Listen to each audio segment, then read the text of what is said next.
Esse é o Verme com a rapa do assoalho do metal, hardcore, grindcore, black metal, death metal, dessa vez com a banda Death e o Gene Hoglan.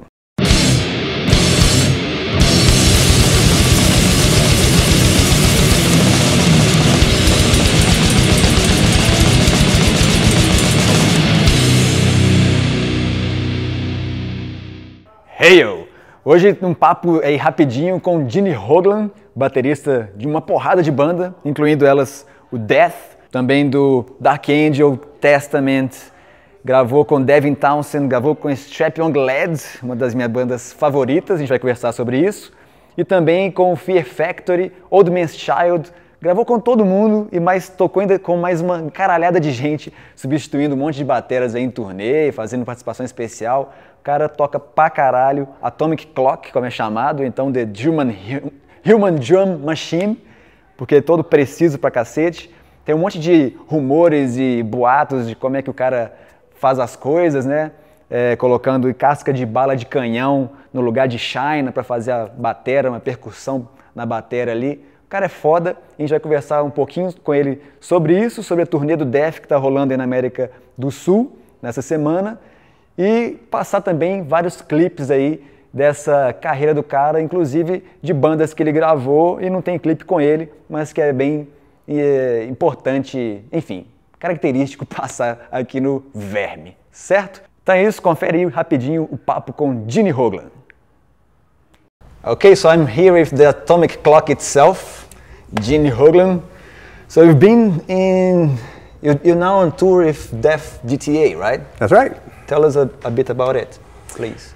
Well, it is a really amazing tribute to Chuck Schuldiner, our past metal brother.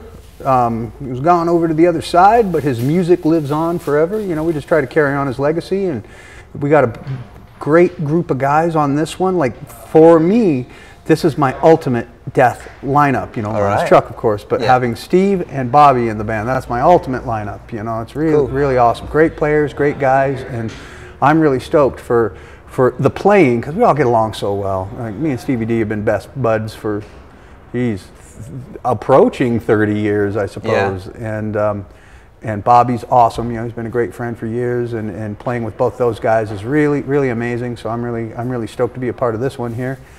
And you know, we play songs off of every record, you know. So if you are a Death fan at all and you never got to see Death back in the day, here's your chance, you know, seeing guys from the band and our vocalists, Max Phelps and Stefan Kummerer.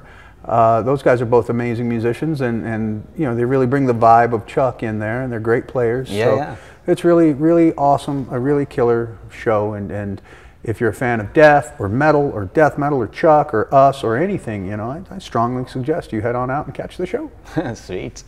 And tell us a bit about your long time partnership with Chuck writing and all, because you did 3 records together? I did two with Chuck, and Patterns and Symbolic. Symbolic, right? That's right. And actually, you know, we started writing what eventually turned into the Sound of Perseverance. We started writing that together. Like, when I heard Sound of Perseverance, I was like, hey, I recognize that, I recognize that, I recognize that, I recognize that. You know, we worked on about 6 or 7 of those songs together. And but you know, Chuck and I, we've known each other, you know, like we were pen pals back in the tape trading days. You know, I was just joining Dark Angel. Actually, I wasn't even in Dark Angel yet when we were pen pals. I was in War God, and then I was just joining Dark Angel, and he still had Mantis out, and I'm pretty sure we were writing to each other around then, and you know, we met each other in 1988, and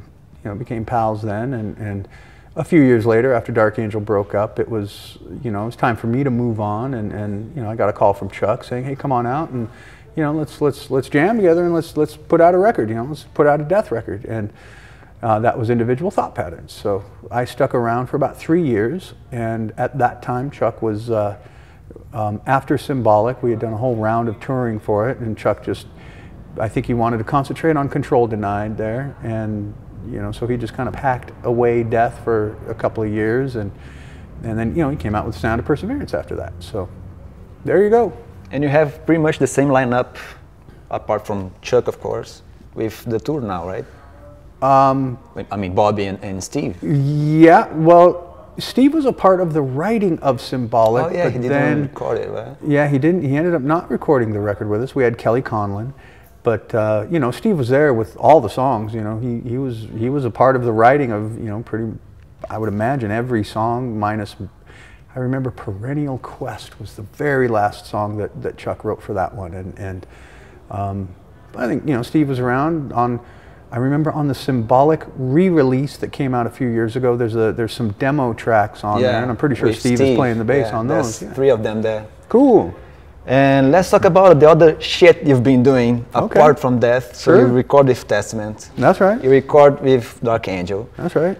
With Strapping Glad. That's right. My favorite. Awesome. Me too. I love Strapping. And Devin Townsend as well. That's right. And you pretty much fill in for every other drummer in there, right? Pretty much, yeah. So it's been, I don't know, 12, 15 records that you have, plus other gigs. Well, I have over 40 albums out with all the bands that I've ever been doing, and a lot of bands that I've not recorded with, but I've gone on tour with. Bands like Opeth, of course, and Unearth. You know, there's that. And have you been on tour with Fear Factory? Yeah. And I played on their Mechanize record, and I did about 2 years of touring with them. I was with them for about, I guess, 2 or 3 years or whatever, and you know, so that was that. So yeah, you named the band, and I probably played with them at one point, you know. So last one, quick one, with Strapping Glad, because that's my main thing. Like, cool, man. Yeah, same here. We were talking back earlier, and you said that was one of the bands that you enjoyed the most playing with. Yeah, absolutely. So what was so special about the way you did layers over layers of sound, and I don't know what hellstorm you're doing there in the drums? Sure. It was just a really wonderful marriage of a lot of creative minds and a lot of really cool attitudes, and I'm brothers with all 3 of those guys, you know, with Devin, Jed, and Byron, and you know, we're all still friends and stuff, and it was just a really magical congregation of guys, and Devin, of course, was the leader and all, and you know, he was such a creative, fruitful mind, you know, and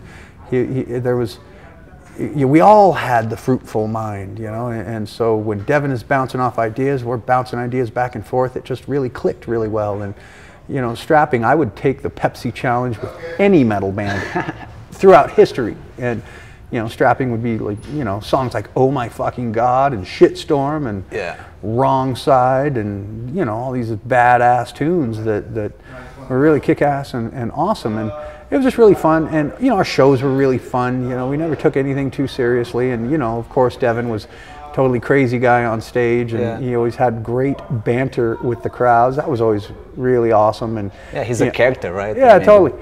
We'd be feeding him lines all day long, and then he would be saying those same lines out to the crowd and stuff. That was awesome. But I don't know. You know, for me, I know Devin gets, you know, of course Devin was a leader, but for me, Strapping was a collaboration. You know, and you know, maybe others wouldn't see it that way, but everybody wrote, right?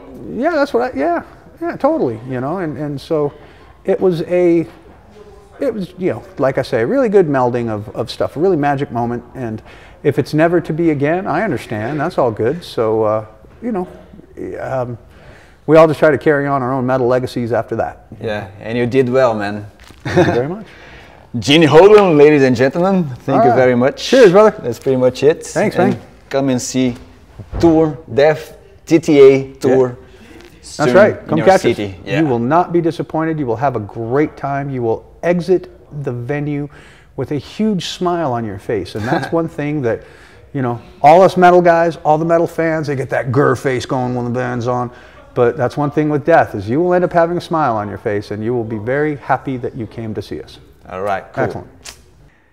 Então é isso, clique aí na playlist para conferir os clipes das bandas que o Gene Hoglan teve participação, tocou, gravou álbuns. Do Death, tem 2 que são os principais, né, o Patterns e o Symbolic, que são os mais importantes aí, os mais famosos do Death. E também tem coisa do Fear Factory, coisa do Strap Young Lad, que já rolou aqui no VERME, mas é sempre bom colocar mais, porque eu gosto pra caralho do trabalho que ele fez com o Devin Townsend. Foi uma parceria de longa data aí dos dois, até o Devin ficar maluco, e meio que hoje ele não gosta, não divulga, não promove as coisas que ele fez com o Strap Young Lad, fica só mesmo na Devin Townsend Band, que é muito foda também, que ele é meio que o Frank Zappa do metal, o cara fica orquestrando metal, é muito foda. Mas enfim, foi isso aí com Gene Hoglan. Tem a chance ali de ver o cara tocando ao vivo com o Def, vai tocar em Curitiba, vai tocar em São Paulo, então fica de olho nisso aí e corra, compareça, porque é uma chance única aí de ver o Def ainda tocando, sem o Chuck, mas com o Max tocando agora, né, fazendo vocal. Então, quem não vê essa vez, não vai ver nunca mais, porque os caras não vão fazer mais essa turnê. É uma despedida mesmo do Def, um tributo aí. Dê seu feedback, clicando aí em curtir. Comente também o que faltou aqui na playlist do VERME, outras bandas que o Gene Hoglan tocou ao vivo ou em estúdio e que não entrou na playlist. O que mais? Comente então, favorite esse vídeo, compartilhe e inscreva-se no canal para acompanhar de perto os próximos episódios dessa série, mas as demais atividades que rolam aqui no Gorila Branco TV. Beleza? Eu sou Bruno Peixoto e fico por aqui. Valeu, é nóis!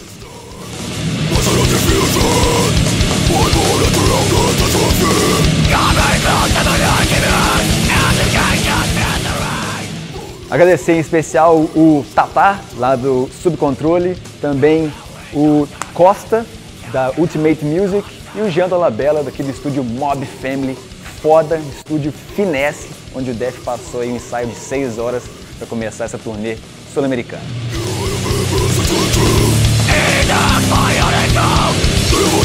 Intention, the toxic ballista.